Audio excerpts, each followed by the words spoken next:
What's up there, everybody? How you doing today? I guess this could be kind of a public service announcement of sorts.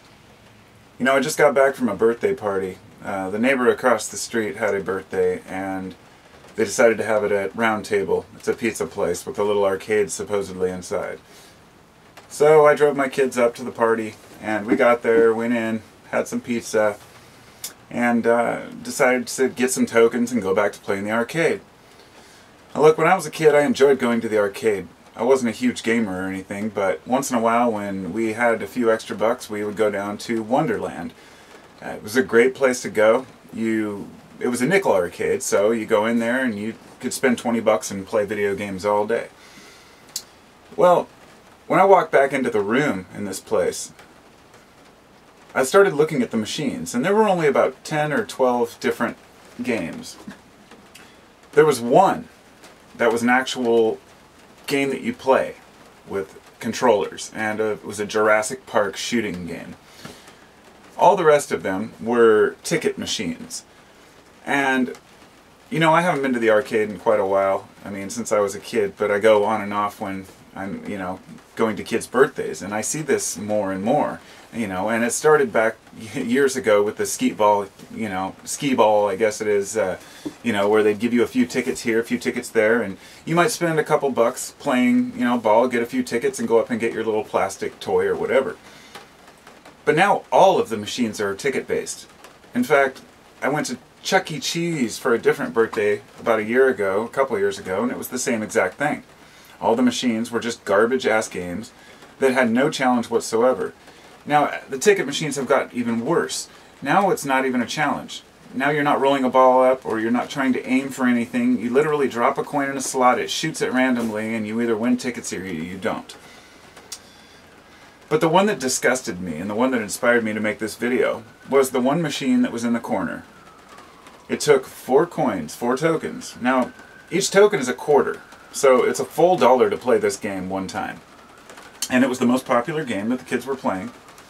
And all it is a giant wheel in a glass case with a big bar on the front with a handle. You pull the bar down, the wheel spins, it's got various amounts on it, and then the grand prize one with 1,000 tickets or whatever. It even has one for 100 tickets on there, but the area, it actually tricks you because it says 100 in large, but then it shrinks down to these little, it has to be within this little bar. So, all of that crap aside, the fact that all these games are just scams and bullshit, and that you literally spend, I think we probably spent $35 and ended up with 2 Airheads candies, a couple little fun dips, and like 6 Tootsie Rolls. Literally just the most, you know, the biggest waste of time and money. But a person may argue, well, it's not about the prizes you win, it's about the fun. And I would agree with that. And that's why the reason I'm making this is because the games are no longer fun. The games are designed to get kids to gamble. And it's disgusting to me. I was utterly disgusted looking at that wheel and thinking, every kid puts $1 in here. And for every $1 they put in, they might get an average of 15 tickets. Now, 15 tickets is enough to buy like 1 Tootsie Roll. So you're getting 1 Tootsie Roll, a small one, for $1 every time you pull that thing. But the kids are addicted to it because it has the flashing lights, it's bright, and it spits out tickets at you. And so, I read a few articles when I got home to see what other people thought about this.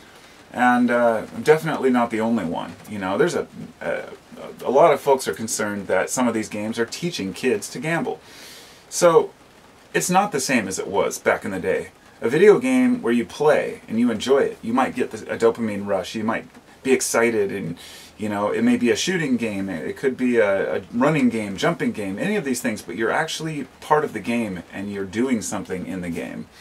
And even when you're just rolling a ball, there's a challenge to what you're trying to do.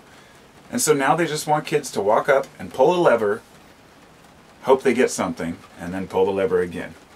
So, I don't want to make this a long video. I really just wanted to kind of voice my disgust for what's happening to arcades and where this is going. A lot of these different like type pizza joint arcade things, they're all ticket based. And the ticket thing is, to me, just, it defeats the whole idea of what an arcade should be. But if it's going to be ticket-based, it should at least be a game that takes skill. Because otherwise, you're just sitting there like you would be in pulling a lever like you would be at any casino. And we have enough gambling problems out there. And I'm also disgusted by the way that, you know, states promote gambling within, you know, the lottery, saying, oh, you could be the one and you could be rich, knowing that the odds are that you know, most people will not ever win the lottery. And at the same time, they've always been pointing the finger at gambling and talking about, you know, oh, it's corrupt, it's a sin, it's bad. But if it's the state money, then it's okay. And you know, that part of it is pretty pretty sad too. And one last thing I'd like to note is that the people who are most susceptible to falling into gambling addiction often are the ones who have the most to lose, have the least money. In fact, a lot of folks don't know this, but Parkinson's patients take medication which can alter their dopamine, and actually gambling addiction is a major side effect of many medications. I mean, it's right there, gambling addiction. I mean, what kind of drug makes you want to gamble? Well, lots of them do. And unfortunately, these people don't even realize what they're doing, and they're spending their money, and, you know, they're spending their Social Security checks gambling, trying to make it big. And we all know that the odds are always against you. I've had people argue, well, I know these machines, I know when this is going to pay out. It doesn't matter. You know, the average person will lose their money if they gamble. So when you go to gamble, you should do it for the sake of the fun. And when we're training our kids to just pull a lever for fun, then we're training our kids to gamble. And that's how I feel about it. So that's all I got on this. Let me know what you think, and leave a comment. Thanks to all my people, thanks to my subscribers, my Patreon supporters, and I'll talk to you all soon. I guess if there was one message I wanted this video, you know, it was to maybe save one parent from taking their kid to one of those horrible ticket arcades. But, you know, sometimes you just can't avoid it, you know. Flashing lights. Talk to y'all later.